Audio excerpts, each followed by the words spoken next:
All right, good morning, guys. It is still morning, yes.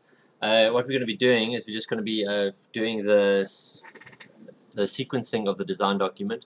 Please remember that it is important that you are looking at your mark sheet while doing this, because you are wanting to try lay it out in such a way that you will get full marks and put it forward for full marks.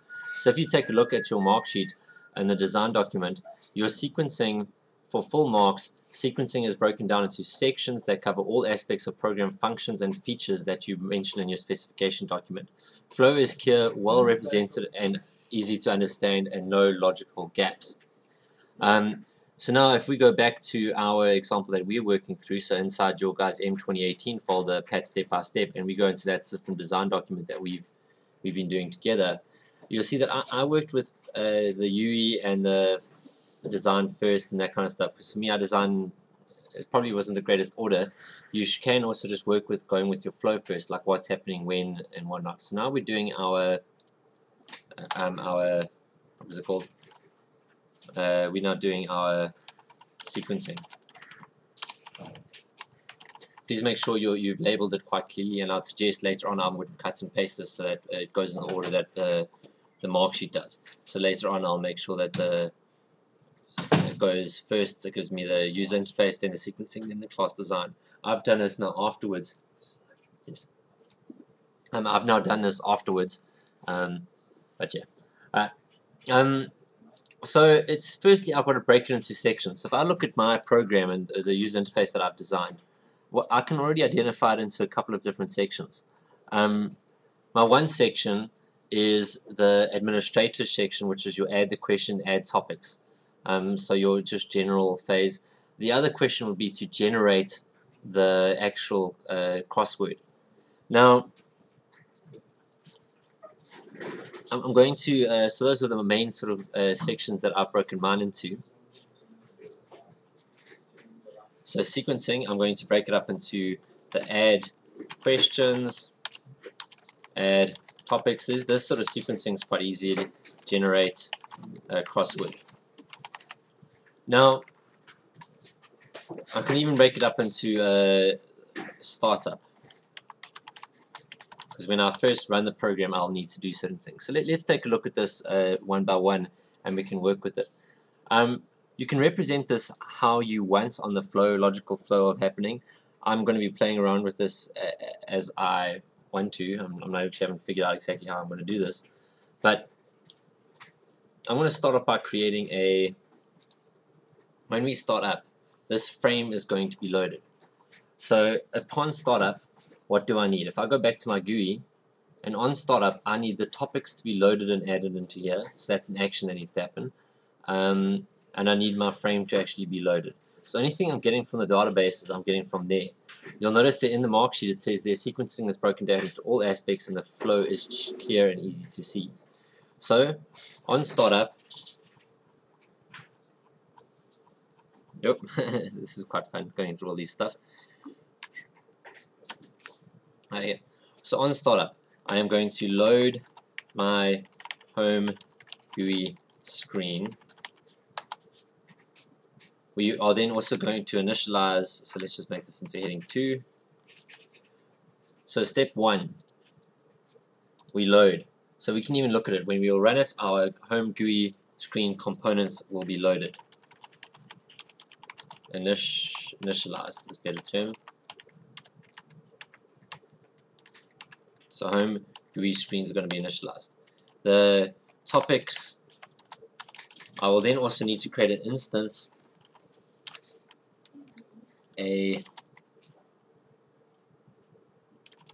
the working object is going to be initialized. So I'll initialize my working class. Initialized. Because I've done my class diagram already, I can already tell you that my working object, if you haven't done it already, you can do it afterwards. I'll just refer to it as manager. So here I would say my working class, my manager, which is managing my arrays and things like that. In this case, manager is initialized, so I can work with it. Topics retrieved from database using the manager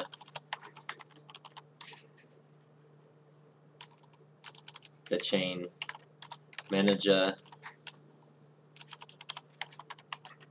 which would get from the storage class,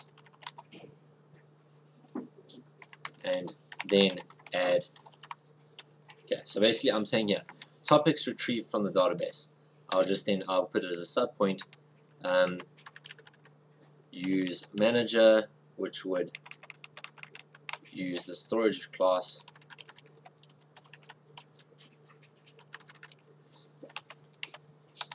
resulting topics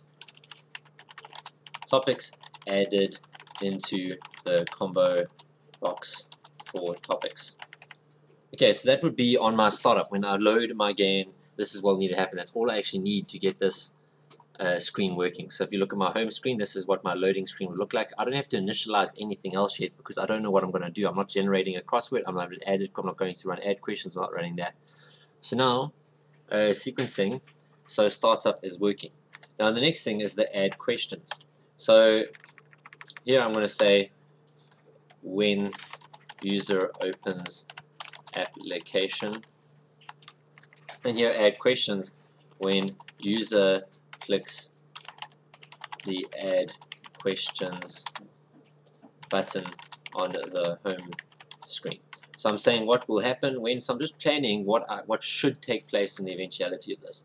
So now I haven't got my sequence, my specifications document, but remember I would basically look at your specification document and I'll look through the sequencing here and I'll see, okay, is what you're saying, because if you look at the mark sheet it says that there are no logical gaps, flow is clear, well represented, easy to understand. I think at the moment this is quite easy to understand, and it does also mention that there's no gaps. Sorry, it looks like what you said in your specification document. Everything you said here would do then at the end, if you got this working, it would do what you're requiring. So now I'm going to add questions. First we'll need to display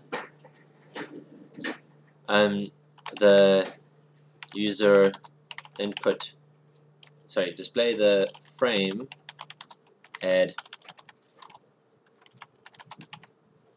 question.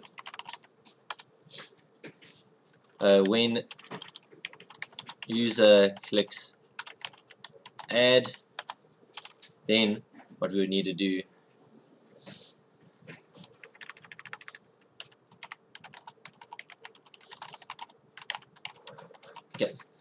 we would also need to say when the user clicks add, so they're in that frame where we now add the question. So if I go back up to that frame, you'll see there that it would have opened up this one. So when the user clicks add, firstly I've got another topic combo box here.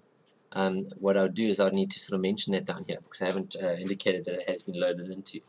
And I would suggest we can even do that here. We can even say when we load it into combo boxes, I'm going to say all topic combo boxes, just to indicate that when I press play I will load it into all the combo boxes. So both combo boxes can be loaded into when I press play, because otherwise I would have forgotten to put it on there.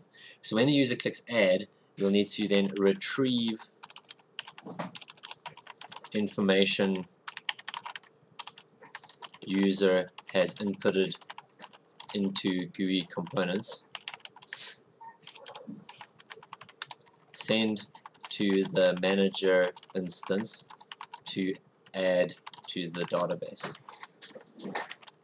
This would be done through the storage class. Cool. So that was what would happen. We would then need to proceed after the users clicked add. We would need to then clear input fields. So in other words, you don't want, if you reopen up this window, you don't want to have that old input still in there. So you'll need to clear input fields, hide the frame, the add frame. Okay, so we've basically logically broken it down step by step, and now when it comes to coding, I can literally just follow through my sequencing and do what it's asking me here, and then it would start working. Now my add topics is very similar. I'm literally going to pretty much copy and paste this. There's going to be slight differences there. One, obviously, it's not open the frame add question. It's going to be add topic, and when the user clicks add, we would retrieve users and put it into the GUI components. Send the update, that's fine. Clear input fields, hide the add frame. which is fine, all of that works. One other thing though, the moment this is done, I would update all topic combo boxes to include the topic.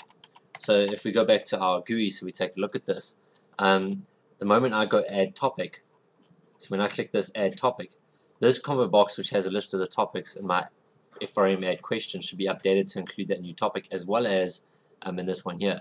So when we click add topic, it should give you that option. If I wanted this to be more user friendly, I'd also have the option here when add question. I should have a little 3 dots or something where I could also, that would also open up the window to add topic, and I'll probably add that at a later stage when it comes to the coding of it. So that's why you would need to make sure immediately you update the combo box in there, because the user might go straight back where they need to work with it. Now, this one is the main purpose of my program, is to actually generate the crossword from the questions and things that we've got, and this is the challenging part. Now, what is going to happen when? Firstly, crossword will be generated based when user has chosen a topic. Sorry, my phone is ringing. Hello, Craig Bradley speaking. Yes. Good. I'm actually currently live streaming to YouTube, so I can't really talk. I'm free in the next lesson. I'll help you. Cool, cheers. Bye. That was funny. I shouldn't answer calls while live streaming, but I just want to find out how urgent it was. Okay. What? I forgot what I was going to do now. Oh yeah. So crossword will be generated when user has chosen the topic and level, and okay. So now when the user has chosen topic, level, and then clicked play. So that just gives us a sight of when this section of it's going to happen. Now, I want to break this down into 2 sections. One, so I'm breaking this down further now. One, we need to load questions from the database. Okay. 2, we will need to generate across questions, generate grid, and then we would also need to display the questions on from there. So now, so we need to load the questions from the database. So the steps that we would do from that is we would need to our storage, our manager class would be sent the level and topic selected by user, would query the database for all the questions and answers with that topic and level, and then we would populate the question Q&A, I think I called the class. So populate the question and answer array. So you see there, all of you guys at some point or another will populate your array. So in this case, we're going to populate the array when the users press play. We're not going to do that earlier because there's no point in loading all of the questions, all of the topics, everything. So we're just going to load the ones that are with the actual topic and array that we want. So we're going to populate the question and array from this data. Then, okay, so now we've got the data into our into the database, into array. The next thing, we're going to generate the grid. So now we're going to have to generate a 2D array.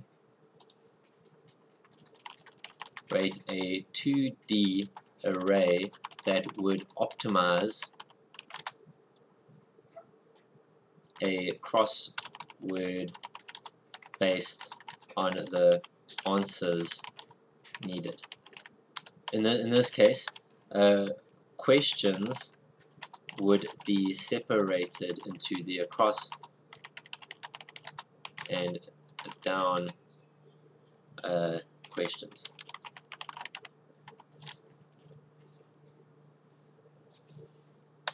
And then 3, this would be returned to GUI, where the GUI will construct the crossword in the frame.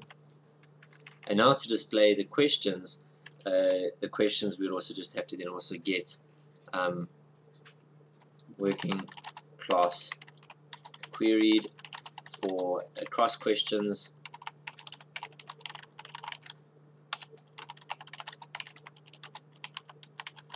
for down questions. Now you'll notice that I've kind of gone through this is a big part of this this part of the sequencing over here, but I've broken it down into key elements. You'll notice there that in some past scenarios or past design documents you go through, I've kind of more done it in a mind mapping form, and sometimes that mind map can be quite complicated, but I've kept this as simple as possible. We really don't. We need to just go step by step. This is what we need to achieve. And does this achieve what my sequencing, my specification said at the end of the day? Yes, it does. But now this is complicated with regards to how this 2D is going to be processed. Now, if we look at the mark sheets, we don't need to go into its well represented flows here. I don't think there's any logical gaps clearly to understand. But you'll notice in a past design document I sent for the exact same one, if we go to our general resources, and this was the first time I set up this, sorry, not past assessment, it will be under projects, grade 12 PAT by me, the crosswords one. And this is the original one. You'll see that the design document I created there contained a lot more detail in this, because I wanted to solve the problem, and I solved the problem through a flowchart and through pseudocode, and the mark sheet was slightly different during that time. But to me, this does suffice to it. For some reason, it's not opening. It's open on a screen that I'm not looking at. Yeah. Open Sesame. It's taking its time, but obviously it's quite large. All right. Yeah, cool. So it's open over here. Trying to read only is fine.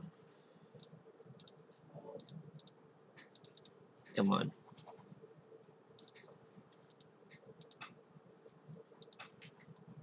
It's freezing at the moment. Right, anyway, let me just continue with going through the mark sheet with you. So this does follow it on there, but you'll see in this example it's gone through slightly differently. That's fun.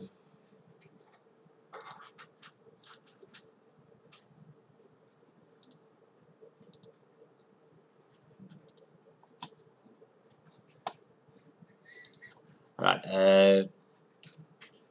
I do want to show you this because I do want to show you the way it's gone through. Freezing.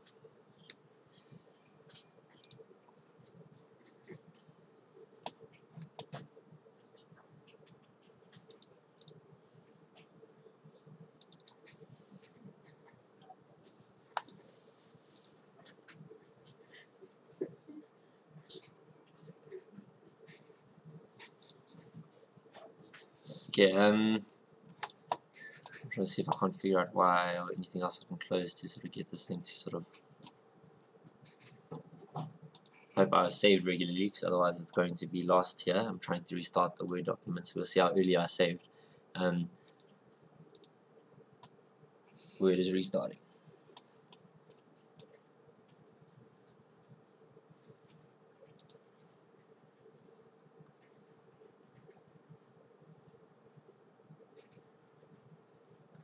Okay, so it was saved at 11:50. Okay, so I didn't save regularly, so if you haven't lost too much, let's just see how much we've lost. Moral of the story: save regularly. No,